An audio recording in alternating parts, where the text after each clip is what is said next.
सूचना सेठ ये नाम किसी तारुफ का मोहताज नहीं है, क्योंकि कामयाबी की जिस बुलंदी को इस नाम ने छुआ उसका कसीदा तो सारा सोशल मीडिया पढ़ ही रहा है।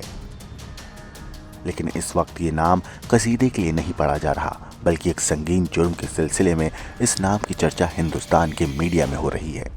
सूचना सेठ एक कामयाब सीईओ, एक कामयाब टेक्नो और एक कामयाब एंटरप्रेन्योर है, लेकिन 39 साल की सूचना सेठ इस वक्त संगीन जुर्म के इल्जाम के साए में है।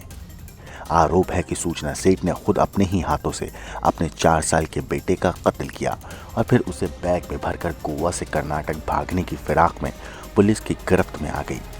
दरअसल 39 साल की सूचना सेठ जो बेंगलुरु में एक स्टार्टअप संस्थापक है और सीईओ है,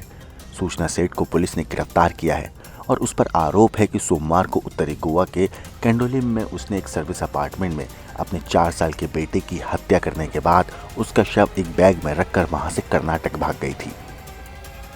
ये महिला अपने पूर्व पति से इस कदर नफरत करती थी कि वो ये बर्दाश्त ही नहीं कर सकी कि उसे उसके 4 साल से बेटे से मिलने की अनुमति मिल गई है। इसके बाद उसने एक ऐसी साजिश रची जिस पर यकीन कर पाना किसी के लिए संभव नहीं है। उसने अपने 4 साल के बेटे को साजिश के तहत गोवा लेकर गई और वहां पर उसने अपने बेटे की हत्या कर दी। लेकिन होटल वाले को शक हो गया, क्योंकि वो आई तो अपने बेटे के साथ थी लेकिन जा अकेले रही थी, जिसके बाद उसने पुलिस में शिकायत की और उसके बाद पुलिस ने उस महिला को गिरफ्तार कर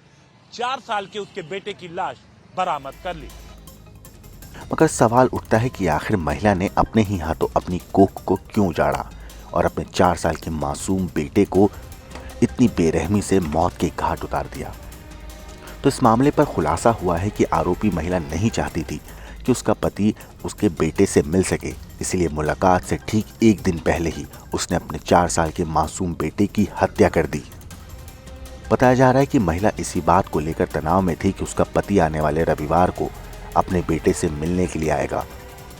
और वो ऐसा बिल्कुल भी चाहती नहीं थी। असल में इस घटना के बारे में पुलिस को इस तरह पता चला कि जिस होटल में आरोपी महिला रुकी हुई थी उसी होटल के स्टाफ को शक हुआ, क्योंकि महिला आई तो अपने 4 साल के बच्चे के साथ थी, लेकिन होटल छोड़ते वक्त वो अकेली थी।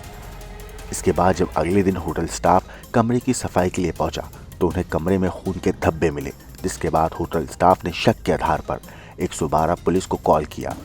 मगर महिला होटल से टैक्सी करके तब तक निकल चुकी थी। जिसके बाद टैक्सी वाला लोकल था, लिहाजा पुलिस ने टैक्सी वाले से पूछा क्या मैडम के साथ कोई बच्चा भी है, मगर टैक्सी वाले ने सिर्फ महिला का नाम लिया। इसके बाद पुलिस ने महिला से भी फ़ोन पे बात करी तो उसने बताया कि उसने बच्चे को अपने एक रिश्तेदार के घर पे छोड़ा है और उसने एड्रेस भी दिया, मगर जब पुलिस ने उस एड्रेस की सच्चाई पता करी तो पता चला कि वो पता भी नकली था।